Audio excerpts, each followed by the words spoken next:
Hi everyone. हमने top 100 physical, 100 organic, 100 inorganic के questions करा दिए हैं with high quality and relevancy के साथ। अभी हमने पूरी केमिस्ट्री में से टॉप 50 क्वेश्चन की सीरीज़ कराने वाले हैं। तो ये क्वेश्चन टॉप 50 क्वेश्चन है ना, जो मुझे बहुत ही इंपॉर्टेंट क्वेश्चन लगे हैं, जो हमने आपको पहले नहीं कराए हैं। उनमें ऐसा हुआ है कि आपको ये याद ही होना चाहिए कॉन्सेप्ट, तो हमने वो क्वेश्चन ले रखे हैं और पूरी केमिस्ट्री से मिक्स है कि ये मोस्ट एक्सपेक्टेड क्वेश्चन आप बोल सकते हो कि जो आ सकते हैं। ठीक है, तो इसको भी कर लो और बाकी तो हमने जो कराया है आप करे ही हो। और ऑलमोस्ट 650 तो 650 प्लस अपना टारगेट रहेगा। 600 प्लस बहुत से लोगों के आ रहे हैं, अपन को 650 तक सेफ होने के लिए पहुंचना पड़ेगा। ठीक है, हमारा कंटेंट जो है, हमारा एक्सप्लेनेशन कुछ ऐसा नहीं होता है कि रैंडम सा होता है, थोड़ा कुछ बता के आगे बढ़ें। अगर आपको थोड़ी बहुत बेसिक अंडरस्टैंडिंग है तो आपको पूरा का पूरा कॉन्सेप्ट समझ में आता है। आपको तो बाकी चीज़ें पता ही है। जो लोग नए हैं वो एक बार कंटेंट जाके चेक करना, आपको समझ आएगा आप किस लेवल का कंटेंट देख रहे हो, एकदम बढ़िया क्वालिटी। ठीक है, चलो स्टार्ट करते हैं। तो बेसिकली इस क्वेश्चन में पूछा था the strength of bonds by 2s 2s 2p overlapping has the order. ठीक है, स्ट्रेंथ ऑफ बॉन्ड के बारे में इसने बात किया है। तो देखो, स्ट्रेंथ ऑफ बॉन्ड को जब भी आप निकालते हो, एक चीज़ हमेशा याद रख लो, स्ट्रेंथ ऑफ बॉन्ड जो होता है ना, वो होता है स्ट्रेंथ ऑफ बॉन्ड, वो होता है डायरेक्शनल इन नेचर। मतलब ऑर्बिटल का किस तरीके का डायरेक्शन है, डायरेक्शनल कैरेक्टर के डायरेक्टली होता है। ठीक है, अब आपको पता होना चाहिए कि कौन से बॉन्ड डायरेक्शनल होते हैं, कौन से नॉन डायरेक्शनल होते हैं। तो मैं अगर आपको बताऊं कि जो अपने पास एस ऑर्बिटल होता है, देखो एस ऑर्बिटल ऐसा होता है स्फेरिकल टाइप सा, और पी ऑर्बिटल कुछ इस तरीके का होता है। ठीक है, तो इसमें साफ साफ दिख रहा है जो यस वाला होता है वो नॉन डायरेक्शनल होता है। ये कैसा होता है, नॉन डायरेक्शनल इन नेचर होता है। और ये वाला डायरेक्शन है, क्योंकि अगर ये स्फेयर है तो भाई इसका डायरेक्शन तो किधर भी फिक्स नहीं है। इसका तो चलो समझ आ रहा है, ये ऊपर है ना, वाई एक्सिस पे है। तो जो स्ट्रेंथ ऑफ बॉन्ड होगा वो डायरेक्शनल कैरेक्टर के डायरेक्टली होता। और ये तब लगाना जब if principal quantum number same हो। इफ़ मान लो, और एक लॉजिक होता है, मान लो n equal to principal quantum number क्या है ना, n की वैल्यू सेम है सभी ऑर्बिटल जो भी आपको गिवन है, तो आप इसको लगा सकते हो। एक जनरल ऑर्डर भी होता है हमारे पास कि इस केस पे हमारे पास सबसे पहले 2p 2p हो जाएगा, क्योंकि यहाँ पे 2p 2p देखो, ये भी डायरेक्शनल कैरेक्टर, ये भी डायरेक्शनल कैरेक्टर। फिर उसके बाद अपने पास क्या हो जाता है, 2s 2p हो जाएगा, क्योंकि यहाँ पे ये नॉन डायरेक्शनल है और ये डायरेक्शनल है। ठीक है, और उसके बाद हमारे पास सबसे कम कौन सा हो जाएगा, 2s हो जाएगा। रीजन आपको पता है, ये दोनों नॉन डायरेक्शनल इन नेचर है। ठीक है, और आप जनरल ऑर्डर भी याद रख लो ऐसे, अगर प्रिंसिपल क्वांटम नंबर सेम हो तो यही ऑर्डर आना है। ठीक है, तो ये ऑप्शन नंबर कौन सा सही हो जाएगा, इसके अकॉर्डिंग यहाँ पे ऑप्शन नंबर हो जाएगा 2p 2p। ठीक है, और sp और ss ऑप्शन नंबर 3 करेक्ट हो जाएगा। ठीक है, तो ये कॉन्सेप्ट आप याद रख लो कभी भी बॉन्ड स्ट्रेंथ अगर पूछता है तो। नेक्स्ट क्वेश्चन है अपने पास, which has the maximum number of molecule among the following. बड़ा ही फेमस क्वेश्चन है, हर बार कुछ ना कुछ इससे रिलेटेड क्वेश्चन आता है। तो आइए इसको भी हम समझ लेते हैं, इसको कैसे सॉल्व करना है, और ऐसे क्वेश्चन आए तो गलत नहीं करना है आपको। ठीक है, देखो जब भी मैं आपको सारे फॉर्मूले यहाँ पे लिख भी देता हूँ एक बार। देखो कभी अगर आपसे ये पूछता है ना नंबर ऑफ मॉलिक्यूल अगर पूछता है तो उसका फॉर्मूला क्या होता है, आपने पढ़ा है ना, mole equal to number of molecule divide by Avogadro number. तो क्या हो जाएगा, mole multiplied by Avogadro number. और सबसे इम्पोर्टेंट बात, अगर आपसे नंबर ऑफ एटम पूछता है, नंबर ऑफ एटम याद रखना, मोल्स ऑफ एटम पूछता है तो उसमें क्या होता है, मोल होता है, एवोगैड्रो नंबर होता है, और वहाँ पे क्या होता है, एटॉमिसिटी होता है। ठीक है, एटॉमिसिटी। अब यहीं पे एक चीज़ और है, एटम की जगह कभी कभी आपसे पूछ लेता है वैलेंस इलेक्ट्रॉन पूछ सकता है, कभी कभी वैलेंस इलेक्ट्रॉन पूछेगा, कभी कभी इलेक्ट्रॉन पूछ लेगा, कभी कभी लोन पेयर पूछ ले, आयंस पूछ लेगा, लोन पेयर्स पूछ लेगा। तो बस यहाँ पे जो एटॉमिसिटी है उसको हम वैलेंस इलेक्ट्रॉन लिखते जाएंगे, इलेक्ट्रॉन लिख लेंगे, आयंस लिख लेंगे, है ना। हम आपको आगे क्वेश्चन बताएंगे, फिलहाल पहले क्वेश्चन को सॉल्व करते हैं। इसको कैसे करना है, ये गिवन है, पहला ऑप्शन है कि 44 ग्राम ऑफ CO2। तो पहले ऑप्शन के अकॉर्डिंग हम मॉलिक्यूल निकाल लेंगे, है ना, मॉलिक्यूल निकालने चल रहे हैं। तो हमारे पास क्या हो जाएगा, मोल का फॉर्मूला होता है वेट अपॉन मॉलिकुलर वेट होता है ना। ये वाले फॉर्मूले में हम पुट कर रहे हैं सारी वैल्यू। मोल बराबर है वेट अपॉन मॉलिकुलर वेट, क्योंकि वेट गिवन है 44 ग्राम वेट हो गया और CO2 का मॉलिकुलर वेट 44 ही होता है। और यहाँ पे हम Na लिख लेंगे तो अपने पास आंसर कितना आ जाएगा, Na मॉलिक्यूल आ जाएंगे। Na मतलब 6.023 इंटू 10⁻23 मॉलिक्यूल। दूसरा ऑप्शन अगर चेक करते हैं, दूसरा ऑप्शन में हम मॉलिक्यूल लिख लेते हैं सिंपल, तो ये हो जाएगा 48 डिवाइड बाई वेट 48 है, मॉलिकुलर वेट 32 हो जाएगा और यहाँ पे Na हो जाएगा और यहाँ पे अपने पास कितना आ जाएगा, ऑलमोस्ट 1.5 Na आ जाएगा। तो इसमें तो थोड़ा मॉलिक्यूल बढ़ भी रहे हैं। थर्ड ऑप्शन में अगर हम चेक करते हैं तो वहाँ पे हम अगर मॉलिक्यूल निकालते हैं तो 8 हो जाएगा, हाइड्रोजन 2 और यहाँ पे Na है ना, मॉलिकुलर मास हाइड्रोजन का 2 हो जाएगा, 2 हाइड्रोजन, तो ये 4 Na आ गया। ठीक है, और 4 Na मुझे लगता है सभी ऑप्शन में सबसे ज़्यादा है। और 64 वाला भी अगर चाहे आप निकालना चाहो तो निकाल लो, तो ये 64 है और डिवाइड बाई कितना हो जाएगा, SO2 का मॉलिकुलर मास हमारे पास है 64 ही हो जाएगा, 32 और 32 Na निकालोगे तो ये कितना आ जाएगा, 1 Na के इक्वल हो जाएगा। तो सबसे ज़्यादा मॉलिक्यूल कहाँ पे दिख रहा है, ऑप्शन नंबर 3 में दिख रहा है, ये सही हो जाएगा। अब ये कॉन्सेप्ट आ ही गया है तो उससे रिलेटेड एक बात हम और डिस्कस कर लेते हैं आपसे। मान लो कभी आपसे ये पूछता है कि वैलेंस इलेक्ट्रॉन निकालो, है ना, एक स्टार करके लिख देता हूँ। मान लो ये पूछता है find total number of valence electron in 42, ठीक है, या 42 लिख लो, या यहाँ 4.2 gram of N3 minus ion. ठीक है, अब इसमें देखो सेम फार्मूला लगाना, मैंने बताया ना इलेक्ट्रॉन वाला कैसे अप्लाई करना है। तो देखो आपको पता है जो टोटल आप निकालोगे, टोटल वैलेंस इलेक्ट्रॉन निकालना है, तो कौन सा फार्मूला लगाने का, मोल कितना हो जाएगा 4.2 डिवाइड बाई नाइट्रोजन का मॉलिकुलर जो मास होता है वो कितना, एक नाइट्रोजन का 14 होता है तो 3 नाइट्रोजन का 42 हो जाएगा, मल्टीप्लाइड बाई क्या हो जाएगा यहाँ पे Na है ना, एटॉमिसिटी वाला, लेकिन यहाँ पे वैलेंस इलेक्ट्रॉन निकालोगे तो नाइट्रोजन का एटॉमिक नंबर 7 होता है, वैलेंस इलेक्ट्रॉन 2,5, तो एक नाइट्रोजन का वैलेंस इलेक्ट्रॉन 5 है, तो गिवन कितने नाइट्रोजन है, 3 है, 3 नाइट्रोजन गिवन है, तो 5 3 जा 15 और एक नेगेटिव चार्ज है, नेगेटिव चार्ज को 5 × 3 और एक नेगेटिव चार्ज को भी ऐड करना, उसको मत भूलना, जितने नेगेटिव ऐड टोटल कितने हो जाएंगे, 16 हो जाएंगे, ये 16 है ना। ये वाला फार्मूला हम अप्लाई कर रहे हैं। कभी एटम पूछे, अच्छा एटॉमिसिटी क्या होता है, मान लो SO2 है तो इसमें कितने एटम है, एक सल्फर 2 ऑक्सीजन, 3 एटॉमिसिटी।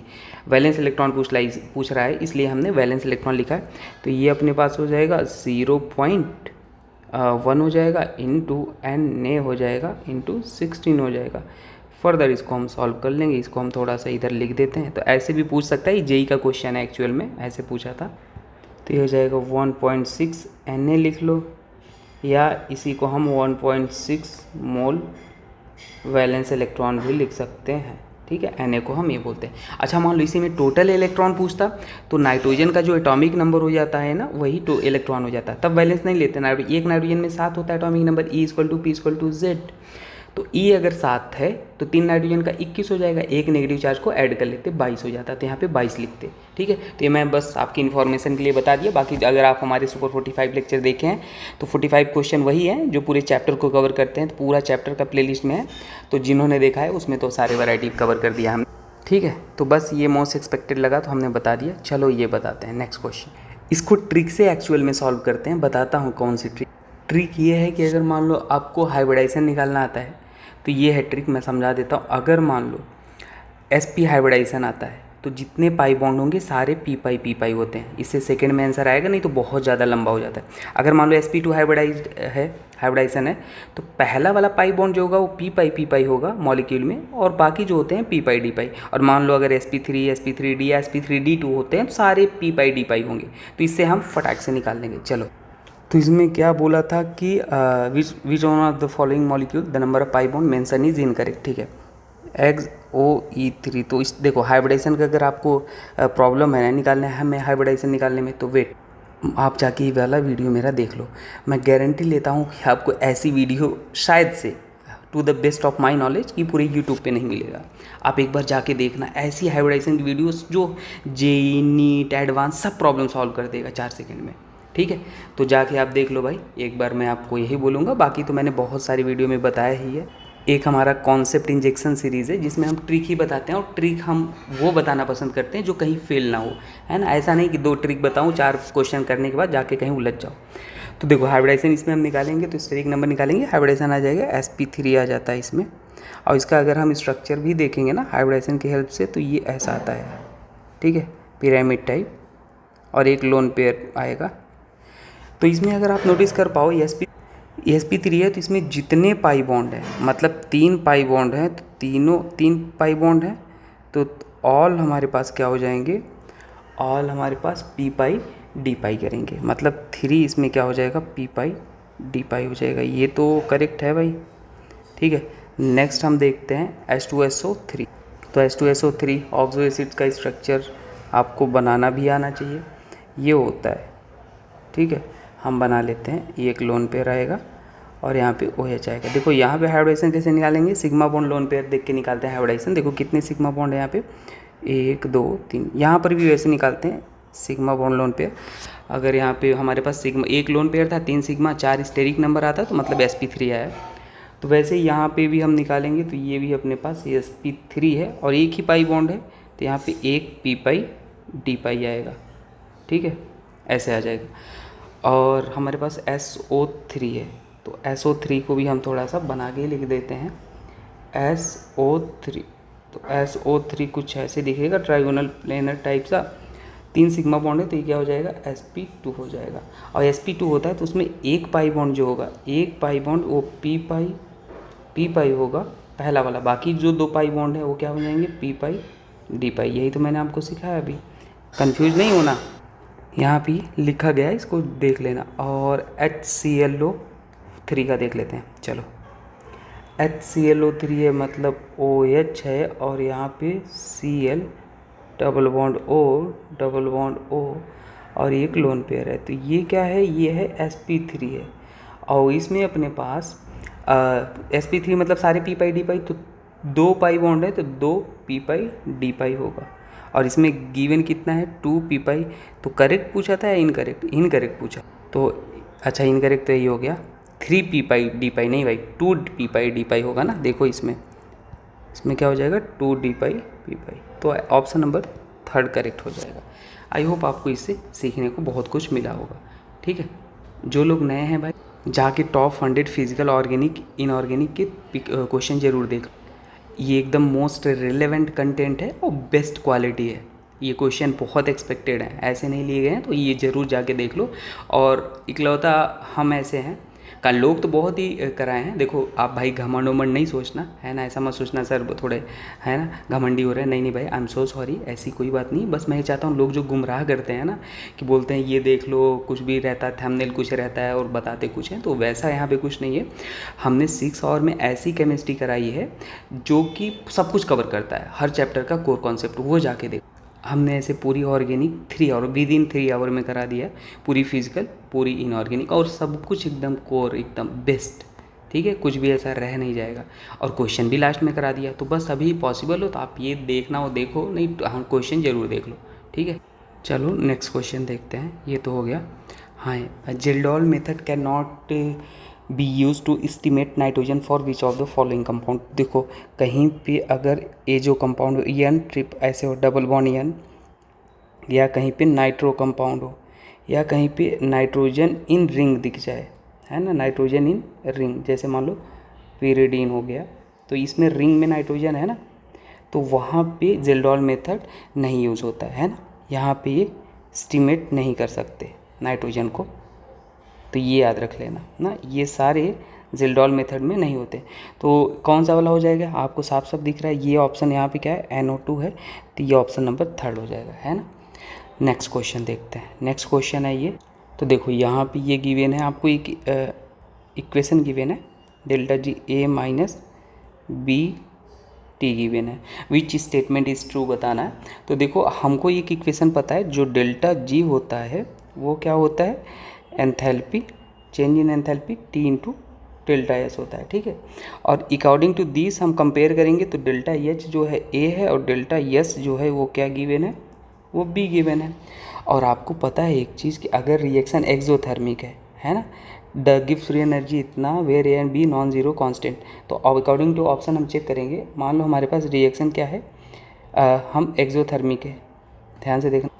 अगर रिएक्शन पहला ऑप्शन एंडोथर्मिक है, ठीक है, अगर एंडोथर्मिक है तो ये आपको पता होना चाहिए delta H must be greater than zero होना चाहिए, ठीक है। Delta must H must be greater than zero, तो मतलब डेल्टा एच अपने पास क्या होना चाहिए, पॉजिटिव होना चाहिए। ग्रेटर देन ज़ीरो मतलब पॉजिटिव, मतलब डेल्टा एच क्या था यहाँ पे, ए था, तो a must be greater than zero. तो ये बोला था क्या, तो यस करेक्ट पूछा था, तो ये एंडोथर्मिक के लिए ये क्या होना चाहिए, ग्रेटर देन ज़ीरो। सही है, बात ख़त्म, ठीक है। एंडोथर्मिक में लेस देन ज़ीरो होना चाहिए, ठीक है। चलो आगे देखते हैं।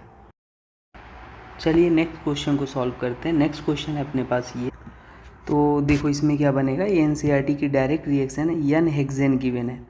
तो एन हेक्सेन क्या करेगा, देखो 1 2 3 4 5 6 हेक्सेन एन लिखा होता है, लीनियर बनाते हैं। और इसकी रिएक्शन जब भी हम V2O5 से कराते हैं 773 केल्विन से, तो वो बेसिकली बना एरोमेटाइजेशन रिएक्शन हो जाता है। मतलब जितने कार्बन यहाँ पे है लीनियर, उसी का हम बेंजीन बना देंगे। मान लो 7 कार्बन होता तो टॉलिन बन जाता, ये भी याद रख लो, ये बन गया। नेक्स्ट स्टेप में क्या होना है, नेक्स्ट स्टेप में यहाँ पे C2H5Cl जो है और AlCl3 है, ये लोन पेयर होता है, ये वैकेंट ऑर्बिटल है। ये लोन पेयर जैसे ही वैकेंट ऑर्बिटल में अटैक करेगा, है ना, हमेशा यही होता है। तो यहाँ पे क्या हो जाएगा, इस पे आ जाएगा कार्बोकटायन C2H5Cl पॉजिटिव, और ये क्या हो जाएगा AlCl3 नेगेटिव। अब ये क्या हो जाएगा, कार्बोकटायन बनाया है वो इलेक्ट्रोनेगेटिव एटम पे बना है। तो इलेक्ट्रोनेगेटिव एटम पागल हो जाएगा क्योंकि उसे नेगेटिव चार्ज पसंद होता है, तो ये बॉन्ड को ये जो था ये तोड़ के बाहर निकाल देगा। तो अपने पास इलेक्ट्रोफाइल क्या बन जाएगा, यहाँ पे जो इलेक्ट्रोफाइल अपने पास आ जाएगा C2H5। अच्छा, अब ये कार्बोकटायन अगर पॉसिबिलिटी होती ना तो रीअरेंजमेंट कराते स्टेबिलिटी बढ़ाने के लिए, पर कोई पॉसिबिलिटी नहीं है, ऑलरेडी यही है स्टेबल। तो अब नेक्स्ट स्टेप में बेंजीन रिंग पे कोई ग्रुप नहीं लगा था, तो यह इलेक्ट्रोफाइल का काम करता है। बेंजीन पे कहीं पर भी इसे जोड़ दो, ठीक है, बेंजीन पे हम कहीं पर भी इसे जोड़ देंगे तो अपने पास ये बन जाएगा C2H5। अगर इलेक्ट्रॉन डोनेटिंग ग्रुप होता तो ऑर्थो पैर आप जोड़ते, बेंजीन पे कोई विड्रॉइंग होता तो मेटा पे कुछ नहीं था, तो कहीं भी जोड़ लो। ऑप्शन नंबर ए करेक्ट हो जाएगा। नेक्स्ट, एरोमेटिसिटी का एक ऐसा ट्रिक जो 4 सेकंड में जे एडवांस तक का आंसर निकालेगा, ठीक है। तो ये ट्रिक का वीडियो है एरोमेटिसिटी का, वो देख लेना। फिलहाल मैं आपको ये बता देता हूँ। देखो, अगर आपको कभी पाई इलेक्ट्रॉन को डिवाइड कर दो 4 से, डिवाइड हो गया कम्प्लीटली, तो एंटी एरोमेटिक नहीं डिवाइड हुआ तो एरोमेटिक एक भी sp3 दिख गया रिंग में, तो नॉन एरोमेटिक। पाई इलेक्ट्रॉन क्या होते हैं, डबल बॉन्ड में 2 इलेक्ट्रॉन होते हैं, 2 डबल बॉन्ड होता तो 4 इलेक्ट्रॉन होते हैं। एक लोन पेयर जो रेजोनेंस में इन्वॉल्व है उसमें 2 पाई इलेक्ट्रॉन होते हैं, है ना। नेगेटिव चार्ज में 2 पाई इलेक्ट्रॉन होते हैं, पॉजिटिव चार्ज में 0 होते हैं, ठीक है। जैसे ये बेंजीन रिंग है, 3 डबल बॉन्ड है तो 6 पाई इलेक्ट्रॉन मतलब 4, डिवाइड नहीं हुआ एरोमेटिक। जैसे देखो इसमें पॉजिटिव चार्ज पे 0, एक डबल बॉन्ड है तो 2 डिवाइड बाई 4, डिवाइड नहीं हुआ एरोमेटिक। जैसे मान लो पायरॉल लेते, इसमें ये लोन पेयर रेजोनेंस में इन्वॉल्व है और 2 डबल बॉन्ड है, तो टोटल 6 पाई इलेक्ट्रॉन है, 2 डबल बॉन्ड मतलब 4, और ये लोन पेयर इन्वॉल्व है 6 डिवाइड बाई 4 एरोमेटिक, ठीक है। तो इसको सॉल्व कर लो। और एक्सेप्शन जरूर याद रख लेना, ये वाला साइक्लो ऑक्टा मतलब ट्राईन है, तो इसको क्या बोलते हैं, ये हमेशा नॉन एरोमेटिक होता है, टब शेप का होता है ना, ये एक्सेप्शन है। एक्सेप्शन तो एक और होता है, वो भी याद रख लेना। एक एक्सेप्शन और है ना, इसको स्टार करके लिख लेना, ठीक है। यहाँ पे रूल नहीं चलता, एक एक्सेप्शन ये वाला है, बना देता हूँ उसको भी। अच्छा, ऐसे नहीं होता, ये ऐसा ऐसा, ये ट्रांस एनुलर हाइड्रोजन हो जाता है, ये जो हाइड्रोजन है यहाँ पे, तो ये भी नॉन एरोमेटिक होता है, याद रख लेना, ठीक है। बाकी हर जगह रूल लगा लेना। आप देखो यहाँ पे कितने पाई इलेक्ट्रॉन है, 2 डबल बॉन्ड है मतलब 4 डिवाइड बाई 4, डिवाइड हो गया तो क्या हो जाएगा एंटी एरोमेटिक। और कभी ऐसे वाले कंपाउंड होते हैं तो ऑक्सीजन की तरफ ब्रेक कर लिया करो, टेल पार्ट पे नेगेटिव, हेड पार्ट पे पॉजिटिव। तो अब देखो 3 पाई बॉन्ड है मतलब 6 डिवाइड बाई 4, ये क्या हो जाएगा एरोमेटिक।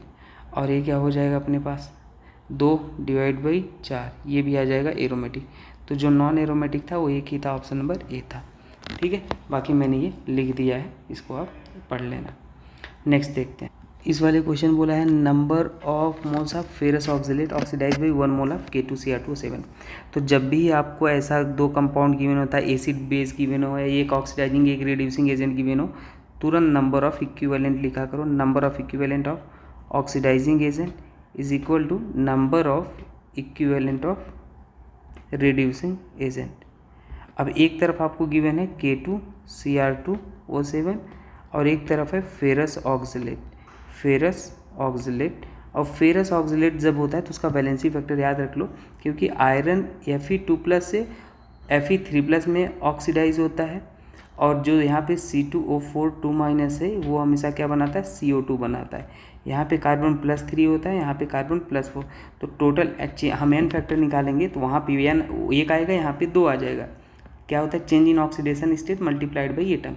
टोटल एन फैक्टर जो आ जाएगा 3 आ जाएगा। हमेशा याद रख लो एन फैक्टर, मैं तो कहूँगा निकालने की ज़रूरत नहीं है फेरस ऑक्सीलेट का। और यहाँ पे हमेशा 6 आता है, तो n इंटू एन फैक्टर, क्योंकि जो क्वेश्चन में गिवन हो वो वैसा लिखो, n इंटू एन फैक्टर इस वाले केस में। ठीक है, 1 इंटू 6 हमेशा यहाँ पे +6, क्रोमियम हमेशा किस में जाएगा, +6 से +3 में रिड्यूस होता है। चेंज कितने का है, एन फैक्टर निकालते हैं तो चेंज इन ऑक्सीडेशन नंबर 3। कितने क्रोमियम है, 1, तो कितना हो जाएगा, 2 क्रोमियम है तो कितना हो जाएगा, 6 आ जाएगा। ठीक है, तो और इसका तो अपन को मोल पूछा ही था, इसका 3 ये निकाल लिया तो n बराबर आ जाएगा 2। ठीक है, कभी कभी यहाँ पे ये हम molarity volume into n factor लिखते हैं, नॉर्मलिटी इंटू वॉल्यूम लिखते हैं, दोनों साइड जो गिवन होगा अकॉर्डिंग टू डाटा लिखते हैं। वो टाइम नहीं है, अगर आपको आता है तो अच्छी बात है, नहीं आता तो ये वाला आप याद रख के चलो। नेक्स्ट देखते हैं। तो यहाँ पे जो K2Cr2O7 होता है, यहाँ पे कुछ ऐसा ही होता है, स्ट्रक्चर में बनाता हूँ इसका। ठीक है, ऐसा दिखता है, Cr डबल बॉन्ड O, और यहाँ पे ये दोनों, ये इधर क्या होता है, टेट्राहेड्रल होता है, ये भी टेट्राहेड्रल होता है, D3S हाइब्रिडाइजेशन होता है इसका, और यहाँ पे बॉन्ड एंगल 126 डिग्री होता है। ये भी चीज़ याद रख लो। तो इसमें जो मज़े की बात है वो 6 CRO बॉन्ड जो होते हैं इक्वल होते हैं, और 2 CRO बॉन्ड अलग वैरायटी के होते हैं। ठीक है, तो ये चीज़ याद रख लेना। तो इसमें क्या होता है, करेक्ट स्टेटमेंट 2 टेट्राहेड्रल यूनिट। हाँ भाई, 2 टेट्राहेड्रल यूनिट होते हैं, दोनों साइड अटैच्ड रहते हैं। नेक्स्ट अगर देखते हैं, identify which of the following element is an organic compounds can not be detected by Lassaigne test. तो देखो लसाइन टेस्ट से देखो क्या क्या डिटेक्ट किया जाता है, नाइट्रोजन, सल्फर, हैलोजन में क्लोरीन, ब्रोमीन, आयोडीन, ये सभी डिटेक्ट किए जाते हैं। ठीक है, लसाइन जो डिटेक्ट नहीं किया जाएगा, हाइड्रोजन जो है उसको नहीं करते हैं डिटेक्ट। ठीक है, बाकी सब होता है। तो नेक्स्ट क्वेश्चन देखते हैं। नेक्स्ट क्वेश्चन है, बढ़िया क्वेश्चन है। ये बोला था suppose 2 element x and y है। हाँ ठीक है, चलो x और y है। ये क्या करते हैं, कंबाइन टू फॉर्म, कंबाइन करके x y2 बनाते हैं। ठीक है, और एंड x2 y3 2 बनाते हैं, और एक अपने पास कंबाइन होके क्या बनाता है, x + y 2 कंपाउंड बनाते हैं, x2 y3। यहाँ पे बोला है पहले बार इसका जो मोल है वो 0.05 मोल गिवन है। ठीक है, और वेट 5 x, इसका वेट भी गिवन है 5 ग्राम गिवन है। ठीक है, तो यहाँ से हम मोल निकाल लेंगे। मोल क्या हो जाएगा, वेट अपॉन मॉलिकुलर वेट। तो वेट अपने पास है 5, मोल भी दे रखा है, मोल अपने पास है 0.05 अपॉन मॉलिकुलर वेट। तो मॉलिकुलर वेट क्या हो जाएगा, ये हो जाएगा 100। ठीक है, तो 100 हो जाएगा। तो अगर इसका हम मॉलिकुलर वेट लिखेंगे, टोटल हमें 100 पता चल गया, तो कैसे लिखेंगे, x 1 है तो 1 इंटू x का molecular mass plus 2 into y का molecular mass is equal to 100। Equation number 1 आएगा। दूसरा है अपने पास, यहाँ पे इसका मोल निकालेंगे ऐसे ही। ये भी अपन को दे रखा है, इसका 3.011 इंटू 10⁻23। मोल क्या होता है, दूसरा formula, mole equal to number of molecule divide by Na होता है। तो यहाँ पे Na लिख लो 6.023 × 10⁻23। यहाँ पे मोल आ गया, कितना अपने पास 2 आ गया, मोल 2 आ गया, और इसको हम कर लेंगे वेट अपॉन मॉलिकुलर वेट। तो इसको हम जब सॉल्व करेंगे तो यहाँ से मॉलिकुलर वेट निकल गया 170 ग्राम पर मोल निकल गया। ठीक है, अब इसको हम यहाँ पे लिखेंगे वो इस वाले को, तो क्या हो जाएगा 2x + 3y का molecular mass equal to 170। Equation number 2 आ गया। अब इक्वेशन 2 और फर्स्ट को सॉल्व कर लो, फ्रॉम 1 एंड 2 को सॉल्व कर लो, इतना सॉल्व करना आता है आपको। और सॉल्व करने के बाद अपने पास y इक्वल टू आ जाएगा 30, और अपने पास ये जो x इक्वल टू आ जाएगा वो 40। ऑप्शन नंबर 3 सही। मैंने एक कोई इसको ज़्यादा पूरा डिटेल नहीं सॉल्व किया, स्ट्रेट लाइन आप सॉल्व कर लोगे। देखो कभी भी आपको ये मिनिमम मॉलिकुलर वेट का क्वेश्चन आता है तो कैसे करना है, हमेशा याद रख लो। जब भी concept of minimum molecular weight बोले, कॉन्सेप्ट ऑफ याद रखना, बड़ा हाईलाइटेड क्वेश्चन है, मिनिमम मॉलिकुलर वेट। तो आपको क्या करना है, जो मोल ऑफ एलिमेंट होता है वो इक्वल होता है मोल ऑफ कंपाउंड, ये कॉन्सेप्ट लगाना है। ठीक है, मतलब आपको गिवन है 0.1% mg बाई मास गिवन है, तो इसको हम लिख सकते हैं 0.1 ग्राम mg होगा इन 100 ग्राम सॉल्यूशन में या 100 ग्राम कंपाउंड में। तो मोल ऑफ mg हो जाएगा is equal to mole of compound, जो भी कंपाउंड है। तो मोल बराबर वेट अपॉन मॉलिकुलर वेट हमेशा से, तो weight upon molecular weight mg का 24, कंपाउंड 100 ग्राम था, इसका मॉलिकुलर वेट पूछा था, और हमारे पास मॉलिकुलर वेट निकल के आ जाएगा 24 इतना। ठीक है, यूनिफाइड मास। तो ये हो जाएगा सिंपल। ठीक है, तो कभी भी आपको गिवन हो मिनिमम मॉलिकुलर वेट, डायरेक्ट आप मोल को इक्वल करके निकाल लो। स्टैंडर्ड एंथैल्पी ऑफ फॉर्मेशन, तो ये ऐसा बोलता है स्टैंडर्ड एंथैल्पी ऑफ फॉर्मेशन कि अगर कोई भी एलिमेंट है अपने नेचुरल स्टेट में, जैसे ब्रोमीन क्या होता है, लिक्विड होता है, गैस में नहीं होता है ब्रोमीन। तो कोई भी चीज़ अगर अपने नेचुरल स्टेट में है तो उस टाइम पे ए और बी मान लो नेचुरल स्टेट में है और कंबाइन होकर 1 मोल कंपाउंड बनाते हैं, तो वहाँ पे जो एनर्जी रिलीज होती है उसको स्टैंडर्ड एंथैल्पी बोलते हैं। ठीक है, फॉर्मेशन। तो स्टैंडर्ड नेचुरल जो होते हैं हमेशा नेचुरल स्टेट में जो होते हैं उनकी स्टैंडर्ड एंथैल्पी ऑफ फॉर्मेशन 0 होती है ना। तो जैसे H2 का नेचुरल स्टेट गैस है, P4 है, S8 का रोम्बिक फॉर्म है ना, O2 gas, Br2 liquid, F2 gas. तो इन सभी का एंथैल्पी जो होता है, एंथैल्पी ऑफ फॉर्मेशन क्या होता है, 0 होता है। तो आपके पास टोटल इसमें कौन से हैं जिनका कितने ऐसे हैं जिनका 0 हो जाएगा, तो 3 है अपने पास भाई। कितने हैं, 3। O2 है अपने पास, नहीं है। O3 गैस है, हाँ ठीक है। O3, F2, Br2 लिक्विड है, कार्बन डायमंड होता है, और ये वाला है। 3 आंसर आ जाएंगे। ठीक है, नेक्स्ट क्वेश्चन देखते हैं। ये वाला बढ़िया क्वेश्चन है। अब देखो ये वाला राउल्ट्स लॉ वाला जो फॉर्मूला होता है, तो ये वाला है, इसमें जो इक्वेशन गिवन है आप इसी के फॉर्मेट में आप इक्वेशन बना लो और आंसर आ जाएगा। बड़ा इजी ही आंसर आता है। ठीक है, तो हमें पता है, देखो क्या होता है, पी टोटल जो वो तो गिवन है, और एक हमें पता है पी टोटल जो होता है, ए क्या है, सॉल्वेंट होता है जनरली, और मोल फ्रैक्शन ऑफ ए, और बी क्या है, सॉल्यूट होता है। तो देखो आपको इक्वेशन जो गिवन है वो बी के टर्म्स में गिवन है। तो एक काम कर लेंगे, हमें पता है जाई ए जो भी मोल फ्रैक्शन का सम होता है वो 1 होता है, तो हम इसको चेंज कर लेंगे। तो हम पी टी इक्वल टू लिख लेंगे, जाई ए की जगह क्या लिख लेंगे, 1 माइनस जाई बी, और पी नॉट बी जाई बी। हम इसको एडजस्ट करके लिख लेंगे पूरा। तो पी मल्टीप्लाई कर लो और अपने पास आ जाएगा पी नॉट ए प्लस जाई बी, कॉमन भी कर लेंगे, P not be minus P not a. ठीक है, कंपेयर कर लो। तो यहाँ से ए और यहाँ से क्या है ये, तो अपने पास पी नॉट ए जो हो जाएगा वो कितना हो जाएगा, 240 हो जाएगा, और P not be minus P not a ये कितना हो जाएगा, 120 हो जाएगा। इसकी वैल्यू अपने पास 240 है, तो पी नॉट बी की वैल्यू आ जाएगी 360 आंसर। ठीक है, नेक्स्ट क्वेश्चन देखते हैं। नेक्स्ट क्वेश्चन है अपने पास ये। अच्छा, ऐसे लिखने में टाइम जाता है तो थोड़ा हम फटाफट सॉल्यूशन पहले से लिखेंगे। अब देखो freezing, highest freezing point of solution, तो जो फ्रीजिंग पॉइंट ऑफ सॉल्यूशन होता है, समझना फ्रीजिंग पॉइंट ऑफ सॉल्यूशन की बात हो रही है, वो इन्वर्सली होता है नंबर ऑफ आयन या आई के। और अल्फ़ा जो होता है वो क्या होता है, i minus one upon n minus one. Strong electrolyte है तो अल्फ़ा की वैल्यू वन ही मान के चलनी है। और relative lowering in vapour pressure जो होता है वो आई के डायरेक्टली होता है।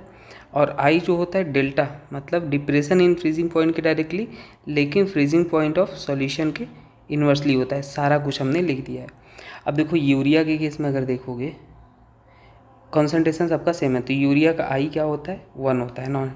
Na2SO4 में इसको डिसोसिएट कराओगे तो ये हो जाएगा 2Na प्लस, और यहाँ पे SO4 2 माइनस हो जाएगा।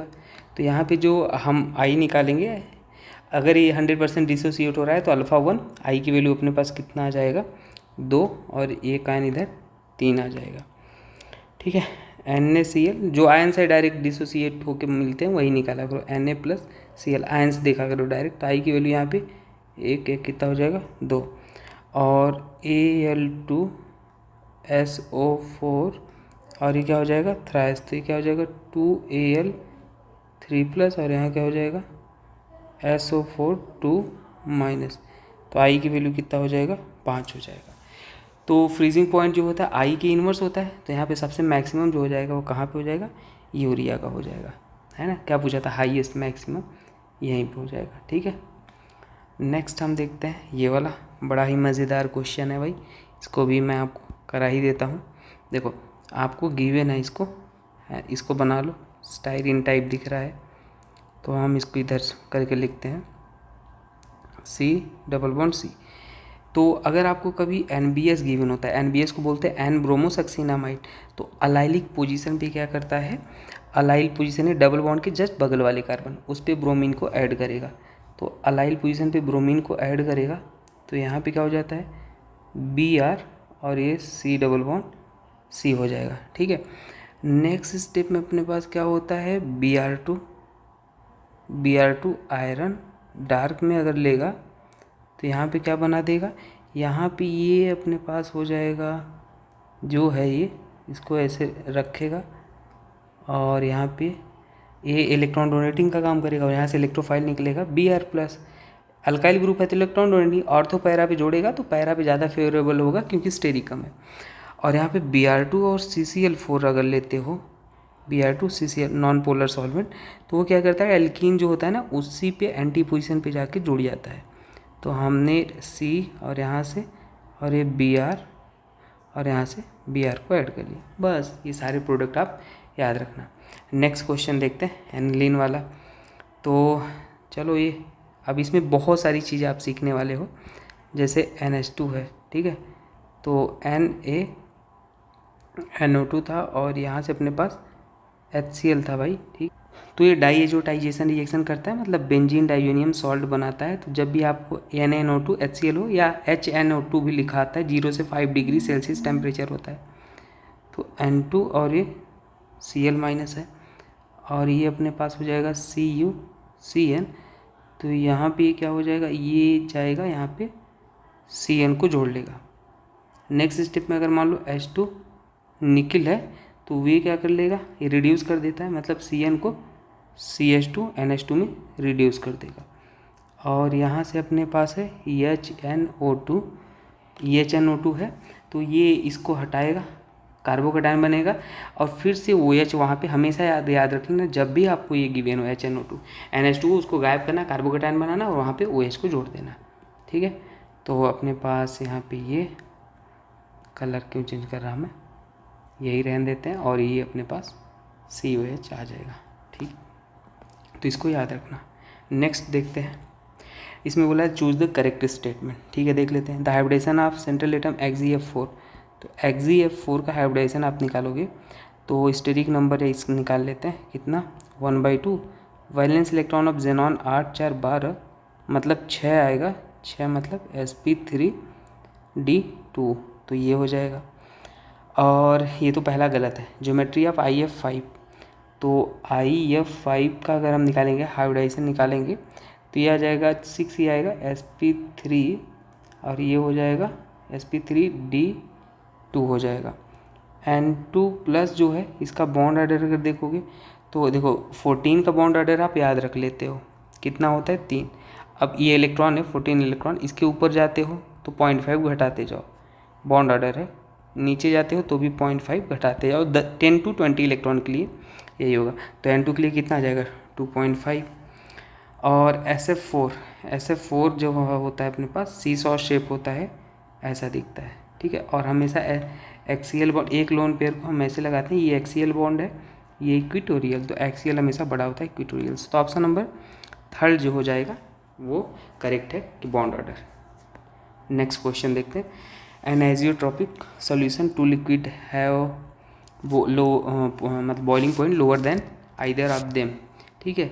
तो बॉइलिंग पॉइंट क्या बोल रहा है, लोअर। तो एक चीज़ आप याद रखो, मैं जो बता रहा हूँ ध्यान से समझना, अगर पॉजिटिव डेविएशन है, पॉजिटिव डेविएशन नेगेटिव डेविएशन, हमने ट्रिक लिखा है, तो हमेशा मिनिमम बॉइलिंग एजियोट्रॉप शो करता है, मिनिमम बॉइलिंग एजियोट्रॉप, ठीक है। और उसका बॉइलिंग पॉइंट क्या होता है, लोअर होता है, बॉइलिंग पॉइंट लोअर होता है। और अगर नेगेटिव डेविएशन है, ठीक है, नेगेटिव डेविएशन है तो वो करता है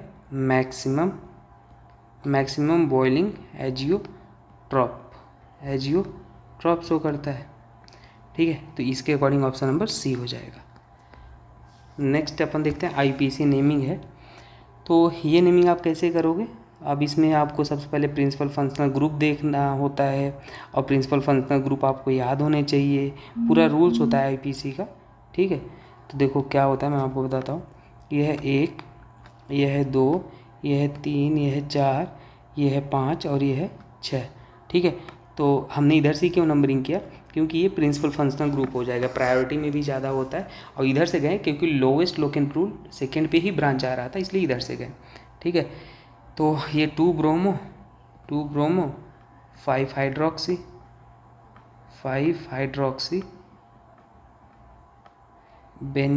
बेंजो नाइट्राइल, ठीक, ऑप्शन नंबर सेकेंड हो जाएगा।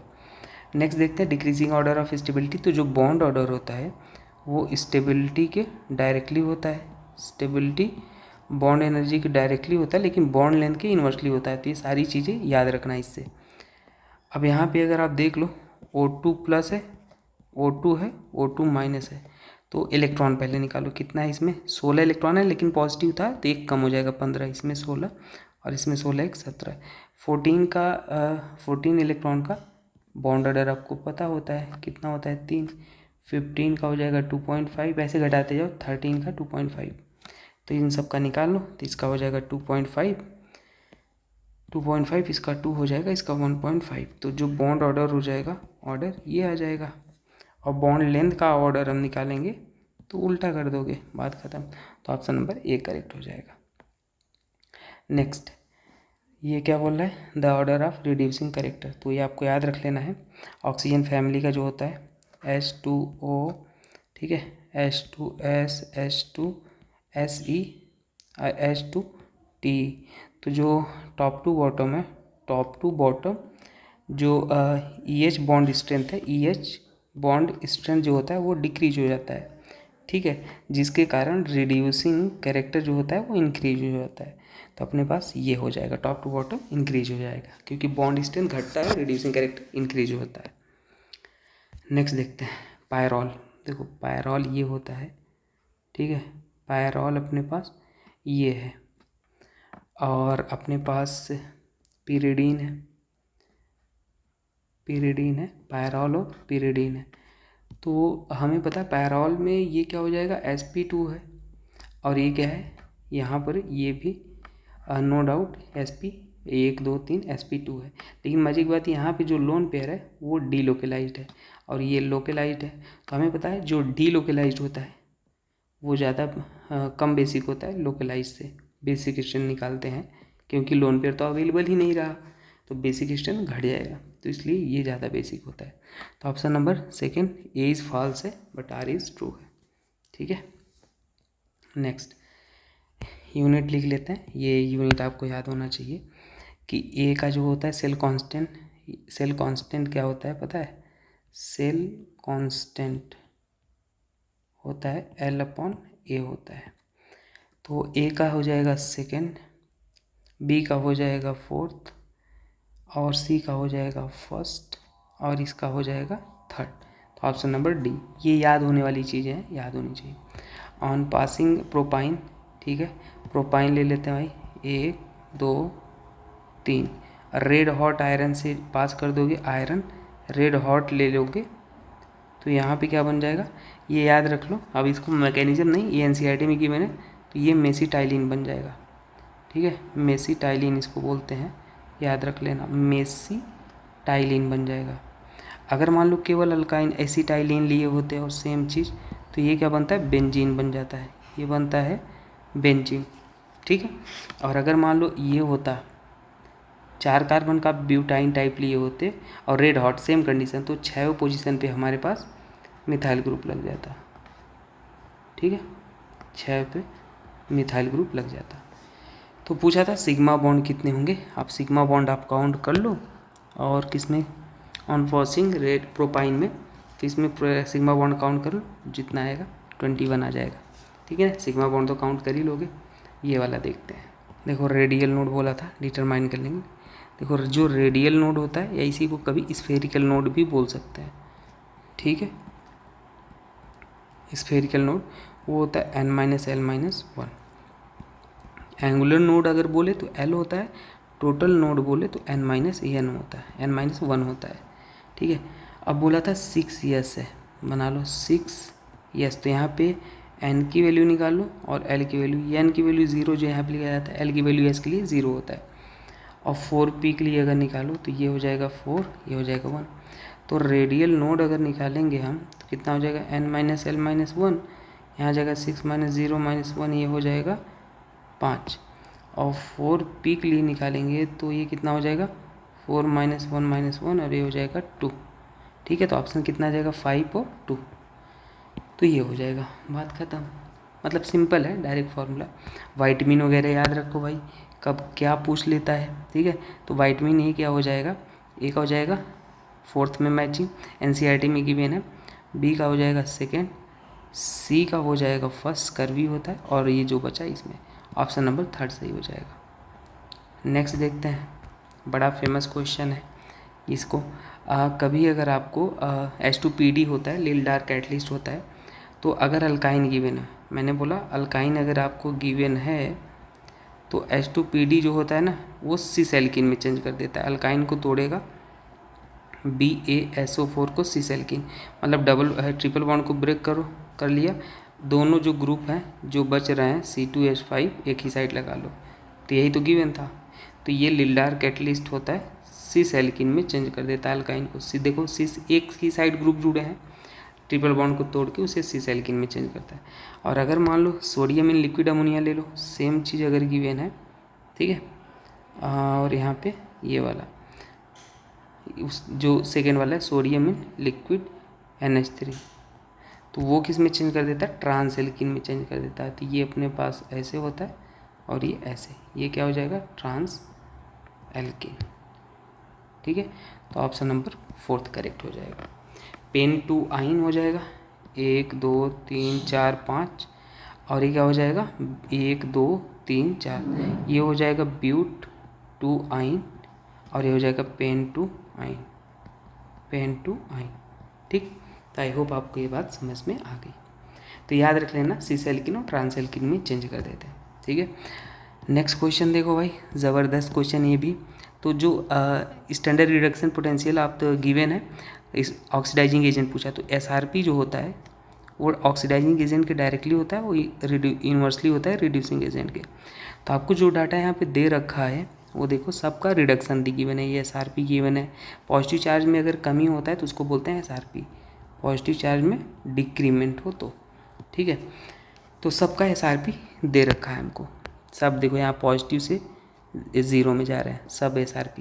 तो इसमें देख लो किसमें सबसे SRP क्या है, क्या बोला है, स्ट्रॉन्गेस्ट ऑक्सीडाइजिंग एजेंट। तो SRP वैल्यू किसका ज़्यादा है, तो जो ज़्यादा हमें दिख रहा है वो आयरन का ही पॉजिटिव दिख रहा है, ये सबसे ज़्यादा मैक्सिमम है। तो इसका जो हो जाएगा ये क्या हो जाएगा, ऑक्सीडाइजिंग एजेंट स्ट्रॉन्गेस्ट हो जाएगा, क्योंकि मैक्सिमम इसका क्या है, SRP है, ठीक है। Option number 4th। नेक्स्ट अपने पास क्या हो जाएगा, ये है एनसीईआरटी की रिएक्शन। अब इसको भी मैं आपको मैच कर देता हूँ, आप याद रखना ये सारी चीज़ों को, ठीक है। तो देखो CH4 और O2 अगर रिएक्शन करता है को भी कॉपर के साथ, मैं इधर लिख देता हूँ, पूरा लिखा नहीं है, अरे यार एक सेकेंड। देखो अगर कॉपर CH4 2 है, O2 के साथ अगर रिएक्शन करता है और कॉपर है यहाँ पे 573, ये सारी एनसीईआरटी के हैं रिएक्शन भाई। और इसमें आप सोचोगे मैकेनिज़्म लगाओ, तो कभी मैकेनिज़्म नहीं लगेगा, फेल हो जाओगे। तो इसलिए इनको तो याद करके जाना है, मैंने कुछ सोच के लिया है, ये हो जाएगा।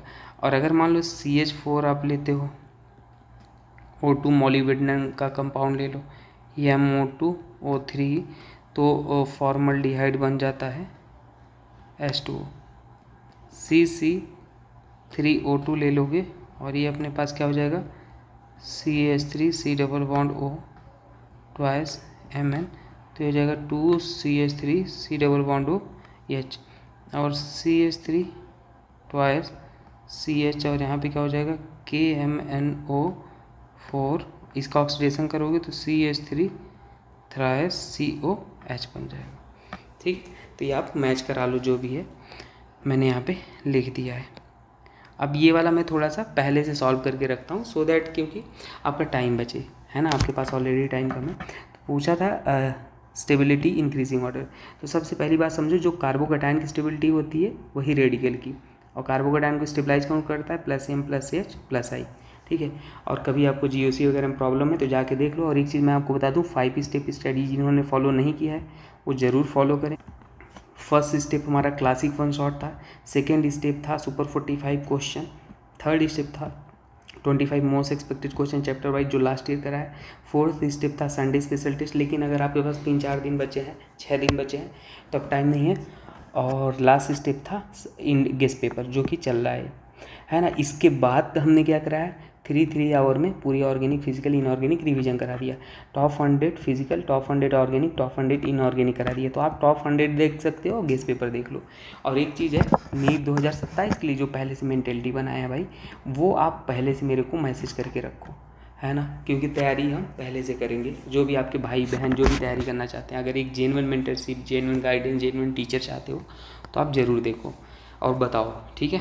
बाकी आपने कंटेंट तो देखा ही होगा, एक बार चेक कर लेना कुछ डाउट हो तो देखो यहाँ पे कैसे देखेंगे सबसे पहले। और स्टेबिलिटी जब भी देखना, एरोमेटिसिटी पहले देखना, फिर रेजोनेंस, फिर हाइपर कंजुगेशन, फिर इंडक्टिव।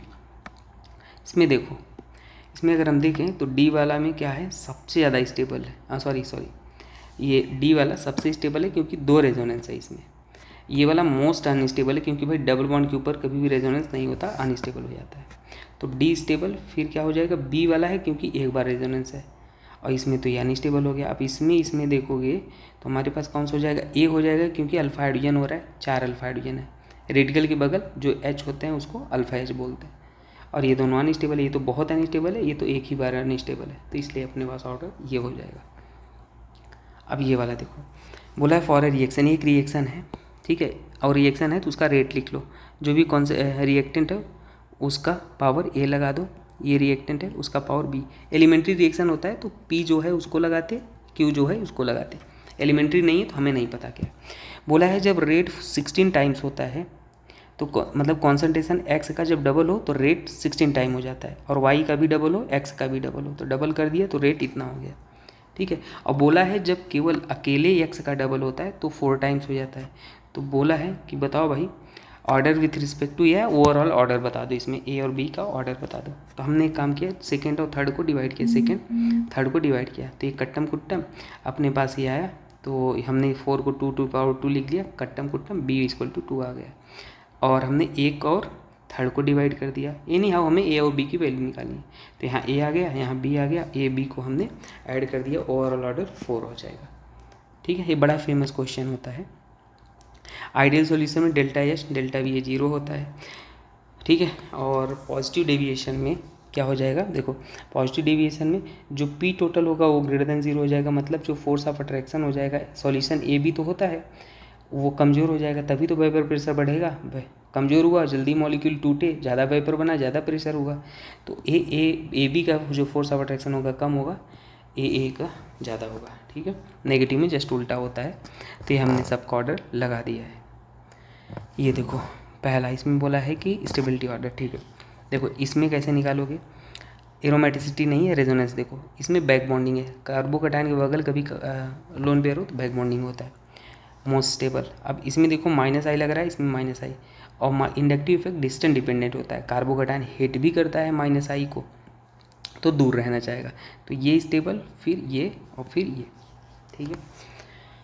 और कौन सा है, हाँ second first third, second third first, ठीक है। बी वाले में क्या हो जाएगा, इसमें मज़ेदार क्वेश्चन है। देखो ये एंटी एरोमेटिक है तो ये लीस्ट स्टेबल हो गया, और ये रेजोनेंस है तो सेकेंड वाला सबसे ज़्यादा, फिर बी हो जाएगा, मतलब सेकेंड, फिर फर्स्ट और फिर थर्ड हो जाएगा, तो ये हो जाएगा।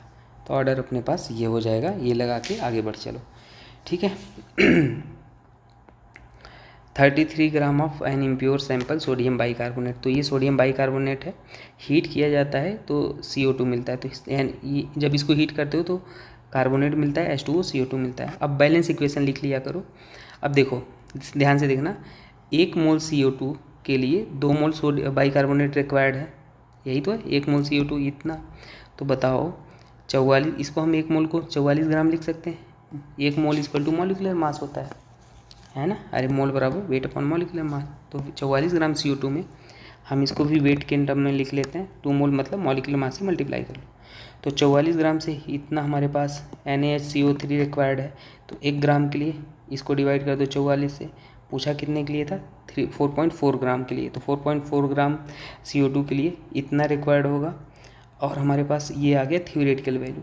अब परसेंटेज प्योरिटी क्या होता है, mass of pure sample divide by total sample का मास। तो प्योर सैंपल का मास कितना आ गया, 16, टोटल गिवन था ये इनिशियल इतना, मल्टीप्लाइड बाई 100, ये आंसर आ जाएगा, ठीक है। तो ये मैंने एक्सप्लेन किया है वहाँ पे डिटेल में, अब ये हमने जल्दी जल्दी से रिवीजन कर दिया। देखो इसमें बताते हैं, कोबाल्ट हमेशा स्ट्रॉन्ग फील्ड लिगेंड होता है, CO+3 के साथ, अमोनिया के साथ भी स्ट्रॉन्ग फील्ड लिगेंड। पहली मुद्दे की बात तो ये थी। ऑक्सीडेशन स्टेट +3 आया तो 3D6 हो जाएगा, है ना, 3 इलेक्ट्रॉन निकल जाएंगे, 4s2 और 3D 7 से 1। स्ट्रॉन्ग फील्ड लिगेंड है तो 1 2 3 पेयरिंग करा लो, तो T2G में आया 6 और EG में आया 0। FeFC ये वीक फील्ड लिगेंड है तो ये आएगा यहाँ पे ऑक्सीडेशन स्टेट आयरन का +3, 3D6 4s2 होता है, 3 इलेक्ट्रॉन निकले तो 2 यहाँ से 1 यहाँ से, तो मतलब 3D5 होगा। तो 1 1 1 1 1, तो ये आ जाएगा आंसर, लिख लो खटाक से, पेयरिंग तो नहीं कराना था। Number of ions present in, तो आयंस इसमें कितने हैं इसको ब्रेक कर लो, ठीक है, 2Al इतना। तो वो कभी आयंस पूछे, एटम पूछे, वैलेंस इलेक्ट्रॉन पूछे तो मोल Na इंटू आयंस पूछा है तो आयंस लिख लो कितने, तो मोल लिख लिए, इतना गिवन है। मोल कैसे निकालिए, मोल अगर मोलैरिटी इंटू वॉल्यूम को मल्टीप्लाई करोगे तो मोल आएगा। मोल हो गया Na, टोटल आयंस कितने हैं 5, ये हो गया answer. How many cyclic structure are possible, तो ये है भाई। अब इसके हमने ये 4 पॉसिबल हैं बना लिए, तो इसमें बना के आपको देखना पड़ता है। तो इसके जितने साइक्लिक हिंट दे दिया था, साइक्लिक ये साइक्लिक बनाना नहीं था, तो यही पॉसिबिलिटी होंगे। जितने दिमाग में बना लो उसके बाद काउंट कर लो। ये सवाल देखो, P4O10 डिहाइड्रेटिंग एजेंट, मतलब पानी को बाहर निकालता है, तो यहाँ से ये बाहर निकालेगा, ये साइनाइड बन जाएगा। अब MEMGBr ये पॉजिटिव, ये नेगेटिव, तो ये नेगेटिव इस पर अटैक करेगा, इसको तोड़ेगा, ये बना। जैसे ये बना तो ये हाइड्रोलिसिस कर देगा, इसको तोड़ेगा, OH OH। अब एक कार्बन पे 2 H अनस्टेबल होते हैं तो यहाँ पे डबल बॉन्ड O बना देता है, ये बना दिया। हमेशा जब भी एक कार्बन पे 2 H हो तो ऐसे बनाने का। NaOH डाल दोगे तो NaOH क्या करेगा, ध्यान से देखना, यहाँ पे एडोफॉर्म रिएक्शन देगा, NaOH2, ये CH3 जो है वो एसिड में कन्वर्ट हो जाएगा, और ये CHI3 येलो कलर हो जाएगा। आइडोफॉर्म में यही तो होता है, मिथाइल कीटोन या 2 degree alcohol with CH3 group हो तो आइडोफॉर्म देता है। या यहाँ पे सॉल्ट भी बना हुआ हो सकता है, ONA लिखा आ सकता है, येलो, और NaBH4 डालोगे तो एसिड को अल्कोहल में चेंज कर देगा, तो ऑप्शन नंबर 3 सही हो जाएगा। अब ये देखो, how much time does it take to reduce 3 moles of Fe, ठीक है, Fe3 से इसमें रिड्यूस हो रहा है। तो जब भी आपको ऐसे लिखा हो तो इसको बैलेंस करके आप लिखो। यहाँ पे देखो, ये मैं इधर लिखता हूँ, हाँ, जो इलेक्ट्रॉन होता है ना उसको आप डायरेक्ट फेरेट से रिलेट करो, तो 1 फेरेट से 1 मोल Fe रिक्वायर्ड है, 1 इलेक्ट्रॉन को 1 फेरेट बोल सकते हो डायरेक्ट। 1 मोल Fe2+ है, तो हमें पता है Q = I/T होता है, तो Q बराबर मोल इंटू फेरेट लिख सकते हैं, I/T।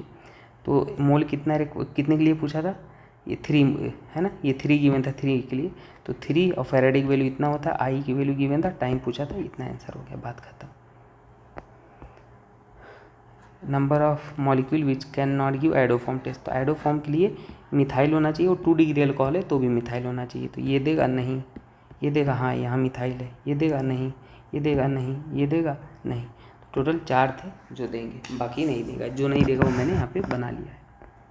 नेक्स्ट देखो, पूछा था which one following complexes will है डेल्टा ओ इतना, CFSC ऑक्टाहेड्रल के केस में ये होता है, ठीक है। तो जैसे मान लो पहला था ये स्ट्रॉन्ग फील्ड लिगेंड है, तो हमारे पास ये आयरन कितना हो जाएगा D6, तो ये भर लिया हमने, और D6 है तो पेयरिंग करा लिए, 1 2 3 पेयरिंग करा लो, स्ट्रॉन्ग फील्ड लिगेंड है ना, पेयरिंग। अब पेयरिंग एनर्जी इसमें कैसे निकालते हैं, इसमें हम ये कितना है 6 है तो -0.4, 6 इलेक्ट्रॉन है 6, और उसमें तो 0 था, और पेयरिंग एनर्जी क्या हो जाएगा, ये जो पेयर्ड है इसमें कितने अनपेयर्ड है, एक, इसमें 3, मतलब इसमें कितने पेयर्ड है, एक, इसमें 3, तो 3 - 1 कितना हो जाएगा 2, ऐसे ऐसे इसमें निकाल लो, तो CFSC नॉट इक्वल टू 0, और ऐसे इसमें निकाल लो, ठीक है, ये वीक फील्ड लिगेंड में आता है, तो अपने पास यहाँ पे कितने इलेक्ट्रॉन है, 1 2 3, और यहाँ पे 2, और ये अपने पास 0 हो जाएगा, ठीक है। तो बस अपने पास यहाँ पे आ गया ऑप्शन नंबर 4 हो जाएगा, बाकी में नहीं आएगा, वैल्यू पुट करके चेक कर सकते हो। अब यहाँ पे देखो, nitrogen don't form highlight in +5 oxidation state, है ना, क्योंकि इसके पास d ऑर्बिटल नहीं होता है, ठीक है, तो ऑप्शन नंबर 4 सही हो जाएगा, और nitrogen can form p +5 oxidation state में।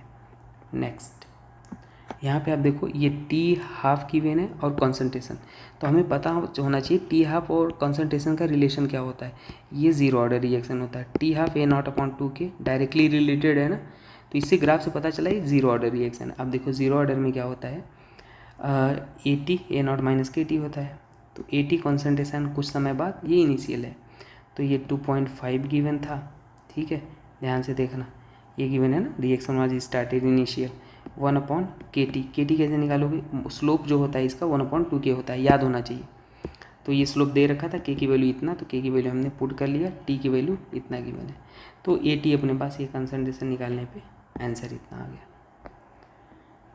अब ये वाला देखो, बोला है फ्रीजिंग पॉइंट डिप्रेशन ऑफ इतना सॉल्यूशन ऑफ मोनोवीक एसिड इज इतना, तो डेल्टा TF इतना, डिप्रेशन इन फ्रीजिंग पॉइंट होता है, डिप्रेशन ज़रूर याद रखना, ठीक है, तो ये गिवन है। इलेक्ट्रोलाइट है तो आई लेना, नहीं है तो मत लेना, KF गिवन होता है ये इतना, तो आई की वैल्यू इतना है। अब HA था तो इनिशियली ये 1 था, जो स्टोइकियोमेट्री है उसी को मान लिया करो 1 मोल, नहीं गिवन है तो ये 0 0, कुछ समय बाद 1 - अल्फ़ा और स्टोइकियोमेट्री से मल्टीप्लाई, ये अल्फ़ा 1, इक्विलिब्रियम पे टोटल ऐड कर लो, ये तो 1 + अल्फ़ा, अल्फ़ा क्या होता है I - 1, तो अल्फ़ा की वैल्यू, आई की वैल्यू आपने यहाँ निकाला था, ये पुट कर लो, ठीक है, ये 10/9 हो जाएगा यहाँ पे, तो 10/9 और -1, n की वैल्यू क्या हो जाएगी 1 2, जितने होते हैं 2 - 1, और इसको सॉल्व करेंगे, अल्फ़ा = 1/9 ये आ गया, और के इक्विलिब्रियम लिखे हैं, तो प्रोडक्ट का concentration divide by reactant, product में क्या हो जाएगा Cα, अरे ओस्टोवल डाइल्यूशन लो, Cα² और इतना 1 - अल्फ़ा, अल्फ़ा की वैल्यू पुट कर लो, ये आंसर आ जाएगा। तो ये JEE का क्वेश्चन है 2025 का, ठीक है, तो मैंने थोड़ा इधर क्वेश्चन हमने थोड़ा फास्ट कराया है ना, क्योंकि मुझे लगता है आपको आता है, अगर आपको आता है तो डेफिनेटली ये मैं थोड़ा सा फास्ट करा, क्योंकि आपको टाइम देखते हुए, ये क्वेश्चन मैं करा चुका हूँ ऑलरेडी, बहुत ज़्यादा एक्सप्लेन करके सुपर 45 में लिख के, यहाँ पे थोड़ा बस क्विक रिवीजन करा दिया, याद रहे कॉन्सेप्ट, ठीक है। चलो मिलते हैं नेक्स्ट वीडियो में दोस्तों, थैंक यू।